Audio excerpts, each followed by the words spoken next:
සුබෝදෑසනක් මාධ්‍යවේදී සියලු දෙනාටම අද රජයේ විධායක නිලධාරී ඒකාබද්ධ කමිටුව හැටියට මේ මාධ්‍ය සාකච්ඡාව පවත්වන්නේ පහුගිය 7 වෙනිදා ගරු ජනාධිපතිතුමා විසින් පාර්ලිමේන්තුවට ඉදිරිපත් කරන ලද අයවැය යෝජනාවලිය හරහා ඉදිරි අවුරුද්දට රජය විසින් සැලසුම් කරලා තියෙන වැඩපිළිවෙල සම්බන්ධයෙන් සහ රජයේ විධායක නිලධාරී ඒකාබද්ධ කමිටුව විසින් පහුගිය අගෝස්තු මාසයේ රජයට බාර දුන්න යෝජනාවලිය සම්බන්ධයෙන් කරුණු දැක්වීමට විශේෂයෙන්ම අපි මේ වෙලාවේ මතක් කරන්න ඕනේ රජයේ විධායක නිලධාරී ඒකාබද්ධ කමිටුව විදිහට මේ අවස්ථාවේ අපේ ලංකාවේ සියලුම දීප්තිආප්ත සේවාවන් විධායක ශ්‍රේණියට අයිති දීප්තිආප්ත සේවාවන් සහ සමාන්තර දෙපාර්තමේන්තුගත සේවාවන් 18ක් අපි නියෝජනය වෙනවා. විශේෂයෙන්ම රාජ්‍ය සේවා ඉංජිනේරු සංගමය, ඒ වගේම අධ්‍යාපන පරිපාලන සේවා සංගමය, ඒ වගේම ගුරු අධ්‍යාපනඥ සේවා සංගමය, තොරතුරු තාක්ෂණ නිලධාරීන්ගේ සේවා සංගමය, ඒ වගේම කාර්මික අධ්‍යාපන සේවා සංගමය, ඊළඟට විද්‍යාත්මක රජයේ විද්‍යාත්මක සේවාව, ඒ වගේම ආයුර්වේද වෛද්‍යවරුන්ගේ සංගමය, ඊළඟට ක්‍රම සම්පාදන සේවා සංගමය, ගණකාධිකාරී සේවා සංගමය, ඊළඟ මිනින්දෝරු සේවා සංගමය, කම්කරු දෙපාර්තමේන්තු නිලධාරීන්ගේ සංගමය, ඒ වගේම පසුවෛද්‍ය නිලධාරීන්ගේ සංගමය, තැපැල් නිලධාරීන්ගේ සංගමය සහ පසුවෛද්‍ය කෘෂිකර්ම නිලධාරීන්ගේ සංගමය, ඊට අමතරව දේශීය ආදායම් උත්ති සමිති විදියට මේ සංවිධානය නියෝජනය වෙනවා. විශේෂයෙන්ම මේ තුල ඉන්නේ මේ ලංකාවේ සමස්ත ලක්ෂ 13ක් පමණ වන සමස්ත රාජ්‍ය සේවය විසින් ඉටු කරනු ලබන විශේෂයෙන්ම සංවර්ධන ව්‍යාපෘති, මහජන සේවාවන් ඇතුළු ප්‍රාදේශීය සංවර්ධන මේ සියල්ලම මෙහෙවනු ලබන නියමු සේවාවන් ටික තමයි අතරම මේ එකතු වෙලා ඉන්නේ.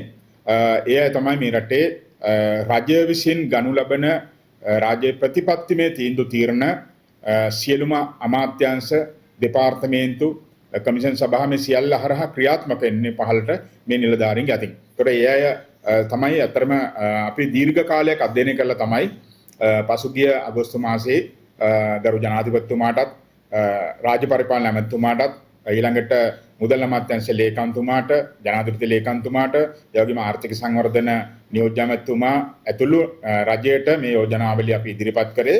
මොකද අපි දන්නවා මේ ආණ්ඩුවේ මේ දෙවෙනි අයවැය. ඒතර අපි දන්නා පළවෙනි අයවැය ඊටම සීමිත කාලයක් තුළ සකස් කළ ඉදිරිපත් කරපු අයවැය.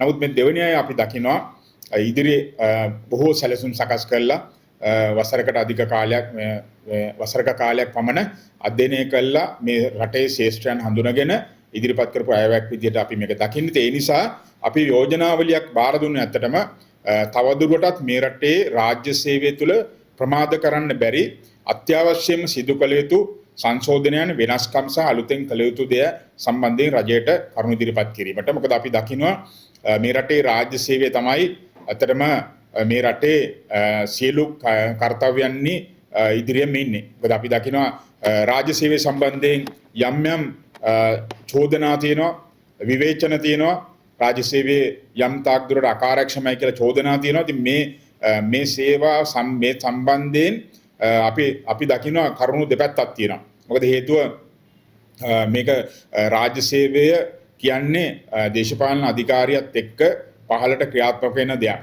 රජයේ ගන්න ප්‍රතිපත්ති, අමාත්‍ය මණ්ඩලය සහ පාර්ලිමේන්තුව ගන්න ප්‍රතිපත්තිමය තීන්දුව తీරන තමයි අතරම රාජ්‍ය සේවය හරහා අමාත්‍යංශ හරහා ක්‍රියාත්මක වෙන්නේ. ඒකට පහුගිය කාලය තුල මේ සේවාවන් විශාල සංඛ්‍යාවක් වෙන වශයෙන් තමන්ගේ පවරුන් රාජකාරියන් කරගෙන යනකොට අර එකම තැනකින් ඒ අවශ්‍ය විදිහට ප්‍රතිපත්තිමය තීරණ අරගෙන ස්වාධීනව කටයුතු නොකිරීමේ ප්‍රශ්න නිසා රාජ්‍ය සේවය තුළ ගැටලු ගණනාවක් පෞද්ගලික කාලේ ඇති වුණා. ඒ නිසා තමයි මේ අත්දැකීම තමයි අපි කිව්වේ මේ රාජ්‍ය සේවය ඉස්සරහට ගත්තොත් විතරයි රාජ්‍ය සේවය ක්‍රියාත්මක කරගත්තොත් විතරයි මේ රටේ ඉදිරි වැඩපිළිවෙලක් ඉස්සරහට සාර්ථකව ගෙනියන්න පුළුවන්. මොකද අපි මොනතරම් රාජ්‍ය සේවය සම්බන්ධව විවේචන කරත් අපි දන්නවා රටේ විවසනයකදී, අපි දන්නා සුනාමි වෙලාවේදී, ගංගතුරු තත්ත්වයකදී, නායයාමකදී ඇතුළු මේනාම විවසන තත්ත්වයේ කොවිඩ් තත්ත්වයේදී රට යථා තත්ත්වයට කෙටි කාලයකදී ගේන්න පුළුවන් වුණේ මේ රාජ්‍ය සේවය නිසා. ඉතින් මේ නිසා අපි මොකද රාජ්‍ය සේවයට එන්නේ විශේෂයෙන් විධායක සේවාවන්ට දීපයාත්ව සහ සමාන්තර විධායක සේවාවට එන්නේ මේ රටේ ජාතික විශ්වවිද්‍යාල පද්ධතියෙන් බිහිවන හොඳම උපාධිධාරී මානව සම්පත තමයි මේ තැන් වලට එන්නේ. ඒක විවිධ සේවාවන් වශයෙන් ගත්තත් මෙතනට එන්නේ. ඉතින් ඒ නිසා ඒ අයගේ දීර්ඝකාලීන අත්දැකීම් එක තමයි අපි මේ යෝජනා කරේ. අපි පැහැදිලිවම රජයට මේ අයවැය තුළින් ප්‍රවේශයක් ගන්න කියලා යෝජනාවක් දුන්නා. රාජ්‍ය සේවයේ හදිස්සි කෙටිකාලීනව හඳුනාගත්තු අත්‍යවශ්‍ය ප්‍රතිසංස්කරණ කරන්න. මම හිතන්නේ රාජ්‍ය සේවයේ ප්‍රතිසංස්කරණයන් සඳහා යෝජනා අපි රජයට පැහැදිලිව ඉදිරිපත් කරා. එතෙන්දී අපි ප්‍රධාන වශයෙන් කිව්වේ මේ රටේ ලක්ෂ 13ක් වෙච්ච මානව සම්පත මෙහෙවන කළමනාකරණය කරන පරිපාලනය කරන ඊට අදාළ ප්‍රතිපත්තිමය තීන්දුව తీරන ගන්න විශේෂයෙන්ම රාජ්‍ය සේවා කොමිෂන් සභාව ඇතුළු ස්වාධීන කොමිෂන් සභාවල ක්‍රියාකාරීත්වය අර ආණ්ඩුක්‍රම ව්‍යවස්ථාවෙන් තහවුරු කරලා තියෙන නැත්නම් නියම කරලා තියෙන ඒ ක්‍රමවේදයන් එක්ක මේ රටට අවශ්‍ය කරන විදිහට සකස් කරන්න ඕනේ කියන එක. ඒ වගේම ඒවා ස්වාධීන වෙන්න ඕනේ. විශේෂයෙන්ම රාජ්‍ය සේවා කොමිෂන් සභාව ගත්තොත් එහෙම ඒකේ කොමිෂන් සභාවේ සංයුතිය පවා ස්වාධීන වෙන්න ඕනේ. විශේෂයෙන්ම විවිධ ශේෂ්ත්‍රයන් වල විෂය ප්‍රවීණයන් ඒ කොමිෂන් සභාවල ඉන්න ඕනේ කියන එක. මොකද එතකොට විතරයි මේ රටේ සෞඛ්‍ය අධ්‍යාපනය කෘෂිකර්ම ඉදිකිරීම් ශාස්ත්‍ර සහ අනිකුත් සේවාවන් සම්බන්ධ හරි තීන්දුව తీරන ප්‍රතිපත්ති ගන්න පුළුවන් වෙන්නේ. ඒක වර්තමානයේ අපි දකිනවා ඒ අඩුපාඩු ඒ තැන්වල තියෙනවා. ඒ වගේම තමයි රාජ්‍ය කොමිෂන් සභාවේ ආයතනික ව්‍යුහය. ඉතින් ආයතනික ව්‍යුහය විශේෂයෙන්ම ලේකම් තනතුර ඇතුළු ආයතනික ව්‍යුහය කඩිනම් සංශෝධනයකට යන්න ඕනේ. ඒක මේ ශේෂ්ත්‍රයන් වල පරිපූර්ණත්වයකින් තියෙන්න ඕනේ. එහෙම නැති වුණොත් ඒ ගන්න තීරණ යම් විදිහට අත්නෝමතික වෙනවා. එහෙම නැත්නම් ඒවා අගතිගාමී වෙනවා. මිනිස්සුන්ගේ මූලික අයිතිවාසිකම් පවා කඩ වෙන තත්යකටපත් වෙනවා. ඒ නිසා කොමිෂන් සභාවල ස්වාධීනත්වය සහ ඒක ප්‍රතිසංවිධානයකට අවශ්‍ය වැඩපිළිවෙල ගන්න ඕනේ කියන එක අපි යෝජනා කරා. ඒ වගේම අපි කිව්වා මේ රටේ සේවක සංඛ්‍යා හඳුනාගන්න විශේෂයෙන්ම මේ සේවක සංඛ්‍යාව කොපමණ ප්‍රමාණයක් මේ රටට අවශ්‍යද මොන ශේෂ්ත්‍රවල මොන වගේ තනතුරු අවශ්‍යද කියන එක තීරණය කිරීමත් විශේෂයෙන්ම ඒ සම්බන්ධ ඇගීමක් work evaluation කියන එක සිදු කිරීම වගේ කාර්යයන් සිදු කරන ලබන්නේ කළමනාකරණ සේවා දෙපාර්තමේන්තුව. නමුත් වර්තමානයේ මේ කළමනාකරණ සේවා දෙපාර්තමේන්තුවේ විෂය ප්‍රවීණයෝ නොමැති වීම නිසා මේ රටේ විශාල වශයෙන් ගැටලු ඇති වෙලා තියෙනවා. ඒ නිසා කළමනාකරණ සේවා දෙපාර්තමේන්තුව වගේ තැනක් මොකද රජයක් ඉස්සරහට යන්න ඒක අනිවාර්ය මුදල් අමාත්‍යාංශය තුළ තියෙන්නේ ජනාධිපතිතුමා යටතේ තියෙන්නේ. ඒ නිසා එහි අත්‍යවශ්‍ය ප්‍රතිසංවිධානයන් වෙන්න ඕනේ කියන එක අපි යෝජනා කරා. මෙන්න මේ වගේ අපි යෝජනා ගණනාවක් රජයට රාජ්‍ය සේවා ප්‍රතිසංස්කරණ සම්බන්ධයෙන් අතරම ඉදිරිපත් කරා. නමුත් අපතරම අපි දකිනවා අයවැය තුල ඒ සම්බන්ධයෙන් ප්‍රමාණවත් අවධානයක් යොමු වෙන්නේ නැති බව තමයි අපිට පේන්න තියෙන්නේ. රාජ්‍ය සේවයේ නව්‍යකරණය සම්බන්ධයෙන් ජනාධිපතිතුමා කරුණු කීපයක් ඉදිරිපත් කරා මේ අතරම 32 වෙනි අයවැය යෝජනා විදිහට. නමුත් ඒක තුල තියෙන්නේ විශේෂයෙන්ම රජයට ආර්ථිකයට යම් ආකාරයකට බරක් වෙලා තියෙන මේ අර්ධ රාජ්‍ය අංශයේ ආයතන 33ක් සම්බන්ධයෙන් තමයි එතන අතරම කතා කරන්නේ. ඒවෙන් වසා දාන්න ඕනේ වසා දාන්න. ඒ වගේම ඒවෙන් වෙන ඒකාබද්ධ කරන්න ඕනේ ඒකාබද්ධ කිරීම වගේ කාරණා. ඒ නිසා මම හිතන්නේ මේ අපේ රාජ්‍ය සේවයේ මානව සම්පත මෙහෙවන ලබන නැත්නම් ඒක කළමනාකරණ ලබන ආයතන පද්ධතියේ අවශ්‍ය කරන සංවිධානය සම්බන්ධයෙන් කතා කරන්නේ නැහැ. හැබැයි අපි එතනට යෝජනාවක් ඉදිරිපත් කරා මේ ආයවැය ප්‍රවේශයක් ගමු. ඒකෝ මේ සඳහා සියලුම පාර්ශ්වයන්ගේ රාජ්‍යාංශයේ පුද්ගලිකංශයේ විද්වතුන්ගේ හැමෝගෙම අදහස් අරගෙන හොඳ යෝජනාවලියක් හැදීම සඳහා පාර්ලිමේන්තු තීරීම් කාරක සභාවක් පත් කිරීම හෝ ජනාධිපති කමිෂන් සභාවක් පත් කරන්න කියන ඉල්ලීම අපි ඉදිරිපත් කරා. අතර මේ යෝජනාවලිය අපි ඉදිරිපත් කරේ අගෝස්තු මාසයේ. අපි මේ සම්බන්ධයෙන් කතා කරන ජනාධිපතිතුමාගෙන් අවස්ථා කීපදී අපි සාකච්ඡා ඉල්ලා හිටියා. ඒ වගේම රාජ්‍ය පරිපාලන ඇමතිතුමාගෙන් අපි සාකච්ඡා ඉල්ලියා. අවසානකට සාකච්ඡා අපේ සංවිධානයට ලැබුණේ නැහැ. මම හිතන්නේ ඒ නිසා අපිට මම හිතන්නේ මේක හරියට sannivedanaya වුණාද කියන ගැටලුව තියෙනවා. කොහොමුණත් අපි බලාපොරොත්තු වෙනවා අයවැය කාරක සභා අවස්ථාවේදී මේ සම්බන්ධයෙන් අවධානයක් යොමු කරලා මේ රජයේ ඉදිරි වැඩපිළිවෙල මොකද මේක තව අවුරුද්දක් ප්‍රමාද කරනවා කියන්නේ මේ 27ට යනවා කියන්නේ මොකද මේ කාර්ය කරන්නත් මාස 6කට වඩා වැඩි කාලයක් යනවා. ඉතින් ඒක ඊළඟට ඒක ක්‍රියාත්මක කරන්න යම් කාලයක් යනවා. ඒ නිසා මේක අපි දකිනවා රාජ්‍ය සේවයේ ඉදිරි ප්‍රගමනය සඳහා කාර්යක්ෂමතාවය සහ ඵලදායීතාවය ඉහළ නැංවීම සඳහා අත්‍යවශ්‍ය කාරණයක් විදිහට අපි දකිනවා.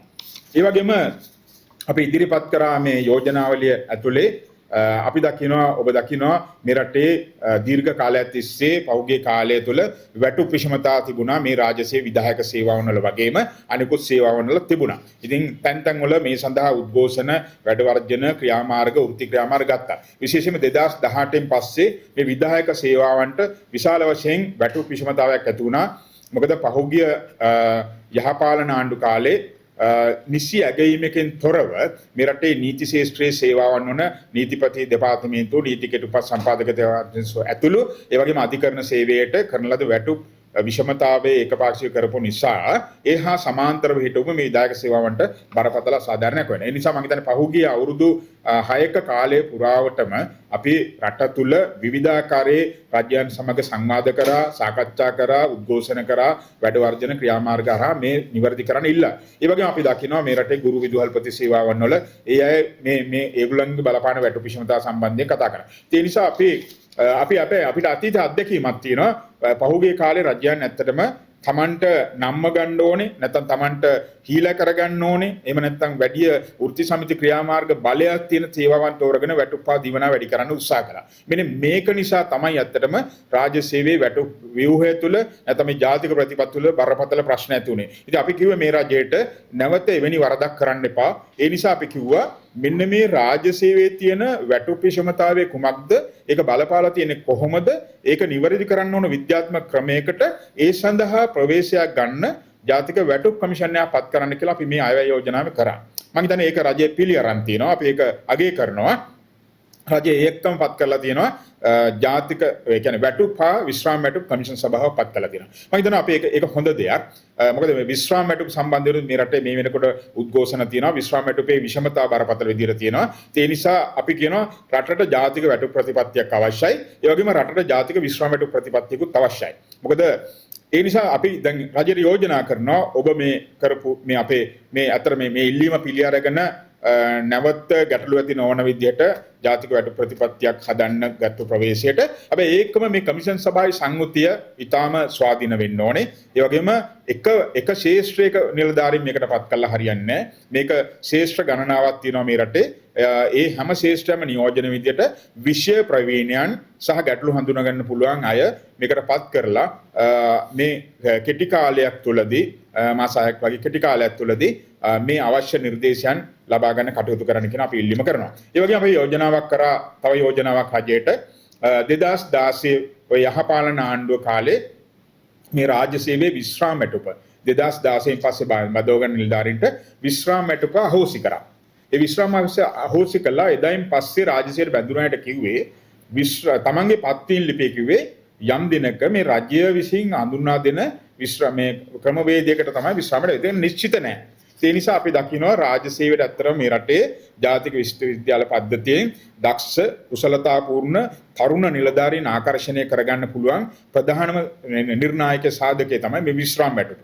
අතරම ඒක අවිධිමත් වුණාම අවිනිශ්චිත වුණාම ඒ දක්ෂ කුසලතාපූර්ණ නිලධාරීන් මෙතනට ආකර්ෂණය වෙන්නේ නැහැ. ඒක පෞගේ කාලේ මේ සෑම ශේෂ්ත්‍රයකින් කරපු විවෘත තරඟ විභාගවලදී අතරම ආයදුම් පත්‍ර ඉදිරිපත් කරපු සංඛ්‍යාවෙන් 40%කට වැඩි ප්‍රමාණයක් ඒ අය විභාගයට පෙනී හිටියේ නැහැ. ඒ නිසා මේක අපි දැක්කා මේ රාජ්‍ය සේවයේ ප්‍රගමණයට බරපතල ප්‍රශ්නයක් මියා. ඒ නිසා අපි කිව්වා මේ සඳහා විශ්‍රාම වැටුප නැවත මේ පෙර පරිදිම විශ්‍රාම වැටුප දෙන්න කියන යෝජනාව කරා. මම හිතන්නේ ඒක රජයේ පිළි අරන් තිනවා. රජයේ තිබිච්ච බාධක ඉවත් කරලා තිනවා. ඒ අනුව 2016න් පස්සේ දැන් රාජ්‍ය සේවයට බැඳෙන අයටත් ඊට පෙර අයට හිමි විශ්‍රාම වැටුප ලැබෙනවා. ඒ වගේම එයාගේ පත්වීම් ලිපියේ අනාගතයේදී මේ තනතුර ස්ථිරයි විශ්‍රාම වැටුප සහිතයි කියන කොන්දේසියත් එක්ක එනවා. මම හිතන්නේ අපි ඒක අගය කරන්න ඕන රජ විදියට ඒ ගත්ත තීරණය. ඒ වගේම කාලයක් තිස්සේ තිබිච්ච ප්‍රශ්නයක් තමයි අපි දන්නවා අපිට රජයේ නිලධාරීන්ට තිබුණා රජයේ සේවකයන්ට තිබුණා නිවාසයක් ඉදි කරගන්න හෝ ඉඩමක් මිලදී ගන්න යම් ණයක් ගැනීමේ හැකියාවක් සාහනදායි පොලියකට 4.2කට වගේ. නමුත් පහුගිය කාලෙ මේක ඉවත් කරලා තිබුණා. ඒ නිසා විශේෂයෙන්ම මේ දිවයිනේ සියලු දිස්ත්‍රික්ක පළාත් නියෝජනය කරන මේ තරුණ නිලධාරීන් කොළඹට ඇවිල්ලා රැකියාව කරනකොට ඔවුන්ගේ තියෙන මූලික ප්‍රශ්න ටිකක් තියෙනවා. එකක් තමයි උන්ට යන්න වාහනයක් නැහැ, ඉන්න තැනක් නැහැ. ඒ නිසා මේ වෘත්තිකයන් රාජ්‍ය සේවයට ආකර්ෂණය කරගන්න රඳව ගන්න ප්‍රධාන සාධකයක් වුණා මේ නිවාස ණයක් ලබා ගැනීම හිමිකම. ඒ නිසා මම හිතන්නේ අපි යෝජනාව කරා රජයේක පිළි අරන් තියනවා. ඒ නිසා නැවතත් රාජ්‍ය නිලධාරීන් සදා සහනදායි පොලියට විශ්‍රාමයේ ලක්ෂ 50ක් දක්වා උපරිමයකට නිවාස ණයක් ලබා ගැනීමේ පහසුකම දීලා තියෙනවා.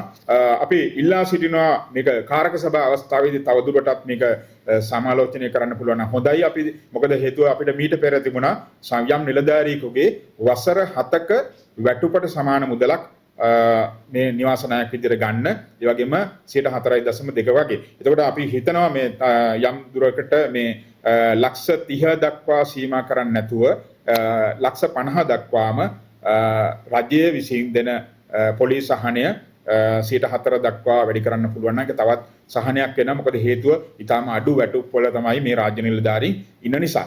ඒ වගේම අපි කිව්වා රාජ්‍ය නිලධාරීන්ට මේ රාජ්‍ය සේවකයන්ට තියෙන ලොකුම ප්‍රශ්නයක් තමයි Tamanට ලැබෙන වැටුපෙන් වැඩි ප්‍රමාණයක් යන්නේ සෞඛ්‍ය සහ අධ්‍යාපන කටයුතු වලට. ඒතර සෞඛ්‍යයට යන ලොකු ප්‍රශ්නයක් නිසා අපි ගොයේ අග්‍රහාර යෝජනා ක්‍රමය කාලයකින් මේක යථාවත් කරලා නැහැ. මේ ප්‍රතිලාභ ඉහළ නංවලා නැති නිසා අපි කිව්වා මේ අග්‍රහාර ප්‍රතිලාභය වැඩි කරන්න කියලා. අපි ඒකට උදාහරණ වශයෙන් දුන්නේ අපි දන්නවා අග්‍රහාර යෝජනා ක්‍රමයේ ක්‍රියාත්මක කරන ආයතනයේ මූල්‍ය තත්ත්ව ප්‍රකාශනයත් එක්ක අපි ඉදිරිපත් කරා. ඒගොල්ලන්ගේ අතරම අපි අල්ලුවාම 2023 දී මේ අග්‍රහාර ක්‍රියාත්මක කරන ආයතනයේ සමස්ත ආදායම රුපියල් මිලියන 27409ක්. නමුත් ඒ අවුරුද්දේ සියලු ආකාරයේ ප්‍රතිලාභ ගෙවීම සඳහා අතරම වියදම් කරලා තිබුණේ මිලියන 11575ක්. ඒකට අපි දකිනවා අතිරික්තයක් සර්ප්ලස් එකක් නැත්නම් ඒකේ ලාභයක් උපයලා තියෙනවා මිලියන 11500කට වඩා වැඩි. ඒ නිසා අපි හිතනවා තවදුරටත් මේ ප්‍රතිලාභ වැඩි කරන්න පුළුවන් කියලා. මොකද දැනට රාජ්‍ය නිලධාරියෙකුගේ ඇස් කණ්ණාඩියක් ගන්න දෙන්නේ රුපියල් 5000යි. අපි දකිනවා අතරම ෆ්‍රේම් එකක කැල්ලක්වත් ගන්න බෑ මේ වෙළඳවල වටිනාකමත් එක්ක. ඒ නිසා ඒ වගේම පෞද්ගලික රෝහලක නිවාසික ප්‍රතිකාර ගන්නවා නම් දිනකට දෙන කාමර ගාස්තු රුපියල් 8000ක් වගේ ප්‍රමාණයක් මම කිව්වේ මේ ඉහළම ප්‍රතිලාභ ස්කීම් එක තුල. ඒ නිසා ඒවා අදට ගැලපෙන නිසා වැඩි කරන්න කියලා අපි යෝජනා කරලා තියෙනවා. හැබැයි අපි දකිනවා මේ යෝජනාව තුල රජය ඉදිරිපත් කරලා තියෙනවා මෙන්න මෙහිම දෙයක් භාණ්ඩාගාරයේ මම හිතන්නේ මේක සකස් කරනකොට දැනට අය කරනු ලබන දායකත්ව මුදල වැඩි කිරීමක් මෙතන යෝජනා කරලා තියෙනවා. උදාහරණ වශයෙන් රුපියල් 600කට දෙන රන් කියන යෝජනා ක්‍රමයේ තව රුපියල් 150ක් එකතු කරලා 750ක් කරන්නත් රුපියල් 200 යෝජනා ක්‍රමයේ රුපියල් 350ක් කරන්නත් යෝජනා කරලා තියෙනවා. හැබැයි ප්‍රතිලාභ ඉහළ නැංවීමක් ගැන මෙතන කතා කරන්නේ නැහැ. ඒ නිසා මම හිතන්නේ කාරක සභා අවස්ථාවේදී අපි යොමු කරන්න කියලා ඉල්ලනවා. මොකද ඇත්තටම මේ ආයතනය රක්ෂණ භාර අරමුදල අතරම තියෙන රජයේ නිලධාරීන්ගේ සෞඛ්‍ය අග්‍රහාර පවත්වාගෙන යන්න. නමුත් පහුගිය කාලේ මේ ආයතනය විසින් වෙන රක්ෂණ යෝජනා ක්‍රම මේ සකස් කරලා ක්‍රියාත්මක කරන්න යාම තුළ මම හිතන්නේ ඒගොල්ලෝ යම් ගැටලුවකට මුහුණ දීලා තියෙනවා. ඒ නිසා ඒ අංශ විශේෂ ජීවිත රක්ෂණ අනිකුත් රක්ෂණ අංශ යම් පාඩු ලබන තත්ත්වයක් උදා වෙලා තියෙනවා. ඉතින් ඒක පියවන්න රාජ්‍ය නිලධාරීන්ගේ දායකත්ව මුදල වැඩි කිරීම සම්බන්ධයෙන් අපේ එකඟතාවයක් නැහැ. මොකද හේතුව රක්ෂණ භාර අරමුදලේ කළමනාකාරීත්වයේ තියෙන දුර්වලතා මත එයාලා ගෙනියන්න ඕන වැඩපිළිවෙල තුල වෙනත් රක්ෂණ ක්‍රම වලින් එන පාඩුව පියවීම සඳහා රාජ්‍ය නිලධාරීන් මේ ලක්ෂ 13න් දායකත්ව මුදල වැඩි කරලා ඒ පැත්ත යනවා නම් ඒක වැරදි. ඒ නිසා අපි කියන විශේෂයෙන්ම කෝක් කමිටුවට විගණකාධිපතිවරයාට අපි කියන පැහැදිලිවම මේ සම්බන්ධයෙන් කඩිනම් විමර්ශනයක් කරන්න. ඇයි මේ තත්ත්වය මෙහිම උද්ගත වුනේ කියන එක. මොකද හේතුව ඒ වගේ දැන් අපි දකිනවා ජනාධිපතිතුමා කිව්වා මේ පාඩු ලබන ආයතන වැඩක් කරන්නේ නැති ආයතන සේවාවක් නැති ආයතන සම්බන්ධ තීරණ ගන්න. ඒ නිසා මම හිතනවා රක්ෂණ භාර අරමුදල මෙතන මේ ආයතනය රාජ්‍ය නිලධාරීන්ගේ සෞඛ්‍ය රක්ෂණය සම්බන්ධයෙන් පමණක් අතරම ක්‍රියාත්මක වෙන්නේ. එහෙම නැත්නම් වෙන තැන් වලින් ඇති වෙන පාඩුදායක දේවල් වලට මේ නිලධාරීන්ට වග කියන්න බෑ. කොමුණත් ඒ සම්බන්ධයෙන් අපි විල්ලා සිටිනවා අයවැය කාරක සභා අවස්ථාවේදී ජනාධිපතිතුමා ඇතුළු රජයෙන් මේ සම්බන්ධ අවධානයක් යොමු කරන්න කියන කාරණය. ඒ වගේම අපි යෝජනා කරා තවත් කාරණයක්. මොකද මේ රාජ්‍ය සේවයේ මානව සම්පත මේ විවෘත තරඟ විභාග මතින් බඳව ගන්න මේ දක්ෂ මානව සම්පත අපි තවදුරටත් ප්‍රවර්ධනය සඳහා ජාත්‍යන්තර මට්ටමේ පුහුණු වීම අවශ්‍යයි. මම හිතන්නේ මොකද අද කතා කරන්නේ ඩිජිටල් ආර්ථිකයක් ගැන සියල්ල ස්වයංක්‍රීයකරණය කිරීම සම්බන්ධයෙන්. ඒ වගේම අපි දකිනවා මේ රටේ අධ්‍යාපනය, සෞඛ්‍ය, ඉදිකිරීම, ඉංජිනේරු සේවා සහ අනිකුත් දේවල් රාජ්‍ය ආදායම් විපයීම්, සහායක සේවාවන් මේ මොනවා කුෂිකර්මයේ ගත්තා මේ සියල්ලට දැන් තාක්ෂණය ඇවිල්ලා තියෙනවා. ඉතින් විශේෂයෙන්ම කෘත්‍රිම බුද්ධිය ඇතුළේ තාක්ෂණය. ඉතින් මේ සඳහා නිලධාරීන් පුහුණු කරන්න ඕනේ. ඒ වගේම මේ නිලධාරීන්ගේ කළමනාකරණ හා පරිපාලන හැකියාවන් ප්‍රවීණ මට්ටමට ගේන්න ඕනේ. ඉතින් මේ සඳහා ජාත්‍යන්තර මට්ටමේ සිංගප්පූරු වැනි රටවල තියෙන විද්‍යායතනයක් ඇකඩමියක් මේ රටට අවශ්‍යයි කියන එක අපි යෝජනා කරා. මම හිතන්නේ ඒවා ලොකු වියදම් යන ඒවා නෙමෙයි. මොකද දැනට අපි දන්නවා හිටපු ජනාධිපතිවරුන්ගේ නිල නිවාස පවරගෙන තියෙනවා. ඊළඟට ඇමතිවරුන්ගේ නිල නිවාස තියෙනවා. මම හිතන්නේ ඒවායේ සාමාන්‍යයෙන් ඒ ආයතන ඒ ස්ථාන දෙකක් විතර වගේ නැත්තම් ගත්තාම මේ ඇකඩමියක් පටන් ගන්න පුළුවන් ආරම්භයේ. මොකද අපි කියන ඒ අඩුව රටේ තියෙනවා. ඒ නිසා මම හිතන්නේ ඉදිරි අනාගතය ගැන හිතන රාජ්‍ය සේවයේ කාර්යක්ෂමතාවය හා ඵලදායීතාවය ඉහළ නංවන්න යන ආණ්ඩුවක් විදිහට එයාගේ යෝජනාවලිය තුළ මේ මානව සම්පතේ ගුණාත්මකභාවය වැඩි කරන්න අනිවාර්යයෙන්ම අපි යෝජනා කරනවා. අයවැය කාරක සභාව අවස්ථාවේදී මේ සම්බන්ධයෙන් අවධානය යොමු කරලා මේ ජාත්‍යන්තර මට්ටමේ පුහුණු කිරීමේ ඇකඩමියක් රාජ්‍ය නිලධාරීන් ඇති කරන්න කියන ඉල්ලීම අපි මේ මොහොතේ රජයට කරනවා. ඒ වගේම අපි අතරම යෝජනා කරා තව කරුණු කිහිපයක්. එකක් තමයි මේ විශේෂයෙන්ම දැන් අපි දකිනවා මේ රාජ්‍ය සේවයේ ගත්තොත් එහෙම වැටුප් මට්ටම් ගත්තොත් ඇත්තම ලක්ෂ 13ක් වෙච්ච රාජ්‍ය සේවයෙන් ලක්ෂ 11ක වගේ ප්‍රමාණයක් ඉන්නේ මාසිකව ලබන වැටුප දරිද්‍රතා රේඛාවට වඩා අඩු වැටුපක් ලබන්නේ.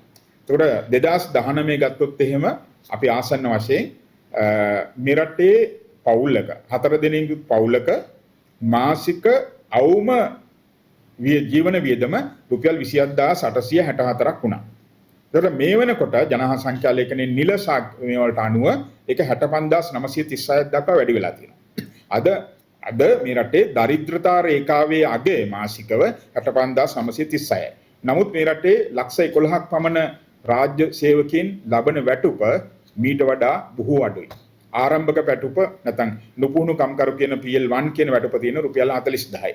ඒකත් 2027 එකයි. ඒ නිසා මේක තමයි බරපතල තත්ත්වය. මේක තමයි පහුගිය කාලේ ලෝක බැංකුව කිව්වේ මේ රාජ්‍ය නිලධාරීන්ගේ කාර්යක්ෂමතාවයේ ඵලදායීතාවය ඉහළ නංවන්නම් ඔවුන්ගේ වැටුප් පිළිබඳ සැලකිය යුතු සාධාරණ පරිවර්තනයක් කරන්න ඕනි කියන එක. ඒ නිසා අපි මං හිතන්නේ අපි අගය කරන පොත ලබන අවුරුද්දේ ජනවාරි 1 වෙනිදාට අර දෙවන වැටුප් පියවර ලැබෙනවා. ඉතින් ඒ වගේම වැටුප් කමිෂන් එක තුලදී මෙන්න මේ කාරණය විශේෂයෙන් ගන්න ඕන. හැබැයි මීට පෙර 9 2004 2004 ගත්තත් 97 ගත්තත් ඊළඟට 2006 2006 ගත්තත් 3 2016 ගත්තත් රාජ්‍ය සේවයේ වැටුප් නිර්මාණය කරනකොට පරිවර්තනය කරනකොට අර PL1 එහෙම නැත්නම් නුපුහුණු කම්කරු කියන වැටුප හැම වෙලාවෙම මාසික වැටුප නිල දරිද්‍රතා රේඛාවගේ අගයට සමාන්තරව හැදුවා. එක්ක පොඩ්ඩක් වැඩි වුණා, එහෙම නැත්නම් පොඩ්ඩක් අඩු වුණා. අපි ඒක අධ්‍යයනය කරොත් තියෙනවා. මොකද හේතුව රජය පිළිගන්නවා අවම වශයෙන් ජීවත් වෙන්න මේ වැටුප ඕනේ කියන කාරණය.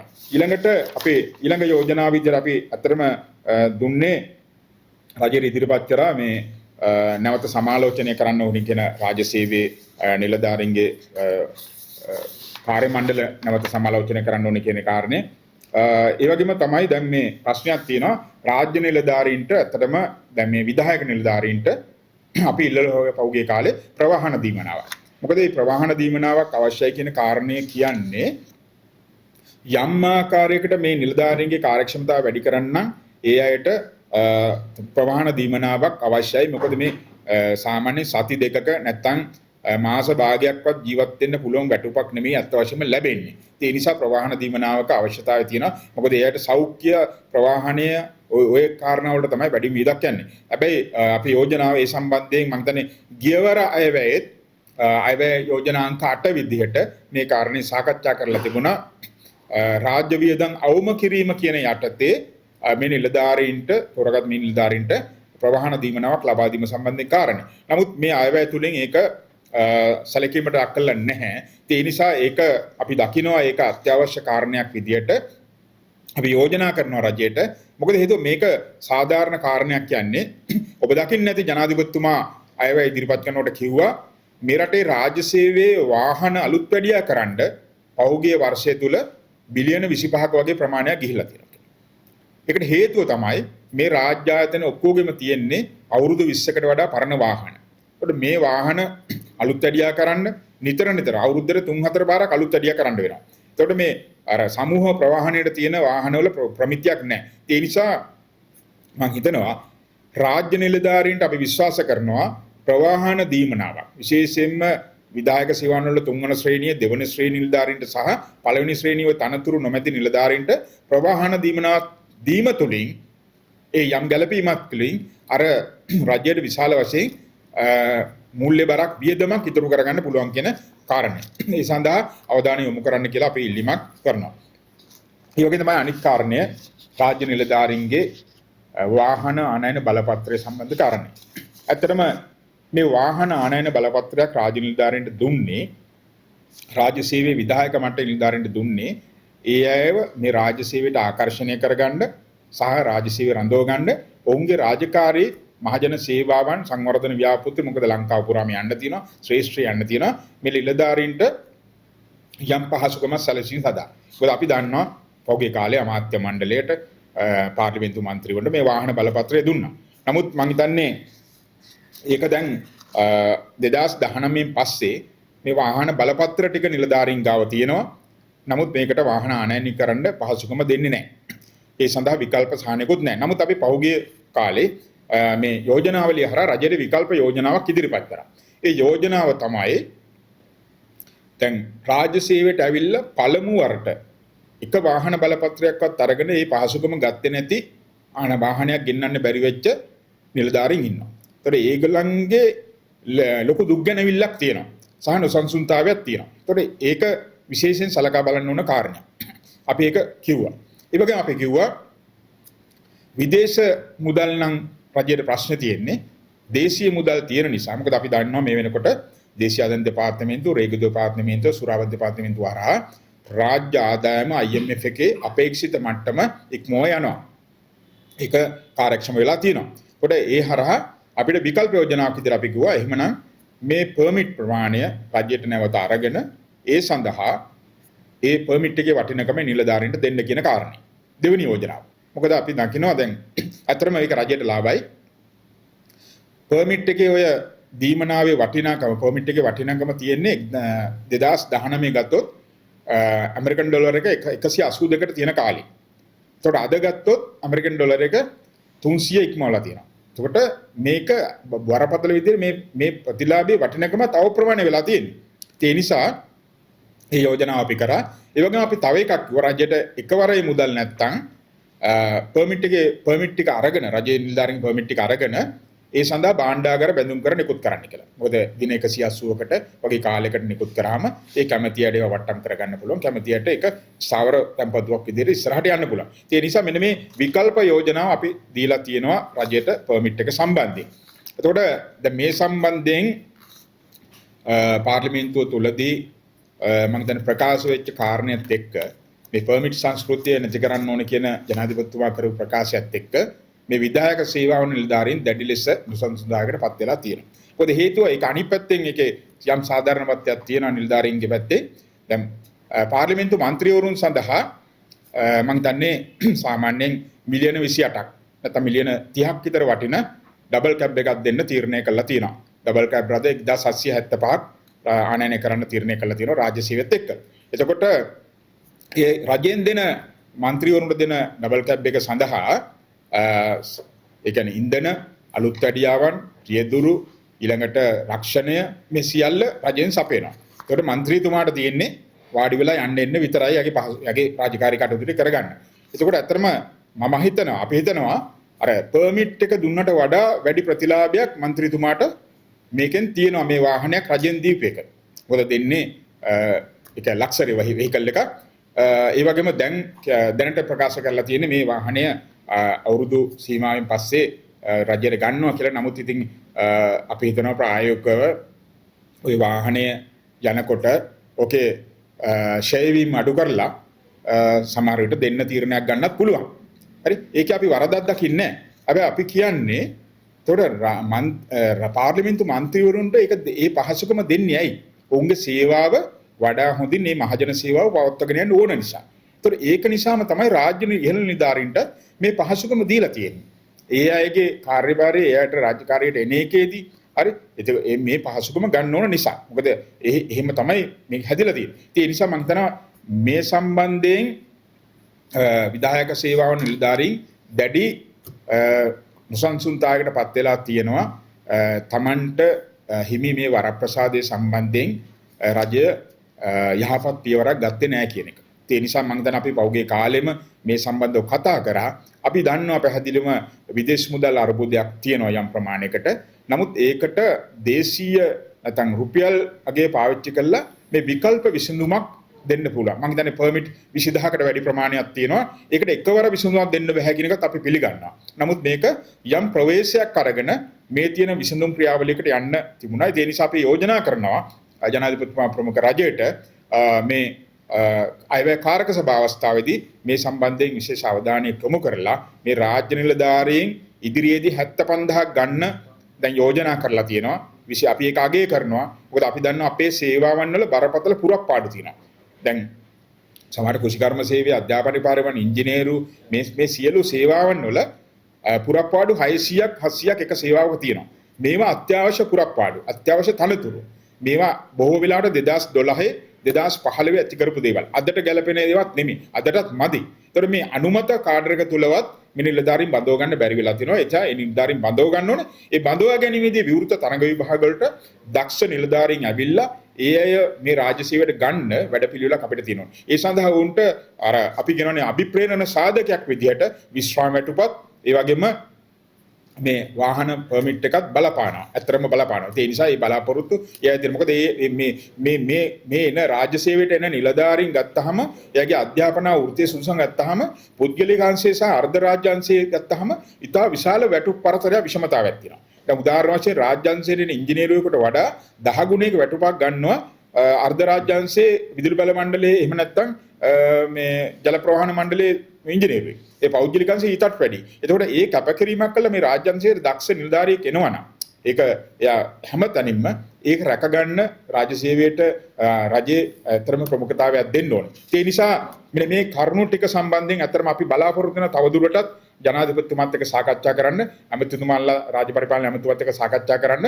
මොකද අපි හිතනවා රාජ්‍ය සේවයේ ප්‍රගමනය සඳහා උන්නතිය සඳහා මේ ඉදිරිපත් කරන කරුණු සැලකිල්ලට ගන්න කියන එක. මොකද හේතුව රාජ්‍ය සේවයට අපි දකිනවා වටින් රාජ්‍ය සේවයට ටිකක් දෝෂාරෝපණ එල්ල කරන තත්ත්වයක් තියෙනවා. ඒක එච්චර හොඳ දෙයක් නෙමෙයි. මොකද අපි දන්න හැම රාජ්‍ය ආයතනයකම යම් අකාර්යක්ෂමයන් තියෙන ඉන්නවා. හැමෝම අකාර්යක්ෂම නැහැ. හැමෝම හොරකම් කරන්නේ නැහැ. හැමෝම දූෂිත නැහැ. හැබැයි අපි එල්ල කරනකොට සමස්ත ආයතනයේටම මෙන්න මේක මෙහෙමයි කියලා එල්ල කරනකොට ඒක තුල ඉන්න අර පරමාදර්ශී විදියට වැඩ කරන බහුතරයක් නිලධාරීන්ට ප්‍රශ්නයක්. ඔය හැමතැනම තියෙන ඊටාම පොඩි ඊටාව සුළු ප්‍රාර අපි දකිනවා අර ඕන බැටළු පංචෝක කළු බැටළුව ඉන්නවා. ඒක අහුගිය කාලේ දැක්ක අමාත්‍ය මණ්ඩලයේ පවා එල්ල වෙනවා චෝදනා. ඒ චෝදනා එල්ල වූ පමණින් සමස්තය එහෙම කියන්න සුදුසු නැහැ. මොකද ඒ නිසා අපි හිතනවා අභිප්‍රේරණයක් සහිත තෘප්තිමත් රාජ්‍ය සේවයක් බොහොම දක්ෂ ආරක්ෂම රාජ්‍ය සේවයක් ඇති කරගැනීම සඳහා මේ අයවැයෙන් දාලා තියෙන පදනම මේ ගැටලු ටිකත් निराකරණය කරගෙන ඉස්සරහට යමු කියන එක තමයි අපි යෝජනා කරන්නේ. ඒ වගේම අපි මේ සඳහා කඩිනම් විසඳුම් රජයේ පැත්තෙන් බලාපොරොත්තු වෙනවා. සමස්තයකට ගත්තාම උදාහරණයක් මේ රාජ්‍ය සේවයට ලබා දුන්නු අයවැය සම්බන්ධව ප්‍රතිලාභ සම්බන්ධව උපමනගේ සාහිත්‍ය පවත්වනවා. විශේෂයෙන්ම මේ අයවැය තුළින් රාජ්‍ය සේවය වැටුප් විෂමතා ඉවත් කරන්න රජය ආරම්භ තියෙන ක්‍රියාමාර්ගය වැටුප් කොමිෂනපත් කරන්න, ඒ වගේම නිවාස ණය යෝජනා ක්‍රමය නැවත සක්‍රිය කරන්න, ඊළඟට විශ්‍රාම වැටුප නැවත සක්‍රිය කරන්න, මේ කියන මේ ඊළඟට රාජ්‍ය සේවයේ යම් යෝජනා කරලා තියෙනවා. ඒ සම්බන්ධයෙන් විධායක නිලධාරී ඒකාබද්ධ කමිටුව විදියට මේ සමස්තය විදියට අපි ඒක දකිනවා හොඳ දෙයක් විදියට. ඒක යහපත් දෙයක් විදිහට අපි දකිනවා. මොකද හේතුව මේවා කළ යුතු දේවල්. ඒ වගේම තවදුරටත් කළ යුතු දේවල් තියෙනවා. මොකද රජයට අතපසු වෙච්ච වැඩ ටිකක් තියෙනවා. මොකද මේ රාජ්‍ය සේවයේ අත්‍යවශ්‍ය ප්‍රතිසංස්කරණයන් මේ අයවැයෙන් මගහැරිලා තියෙනවා.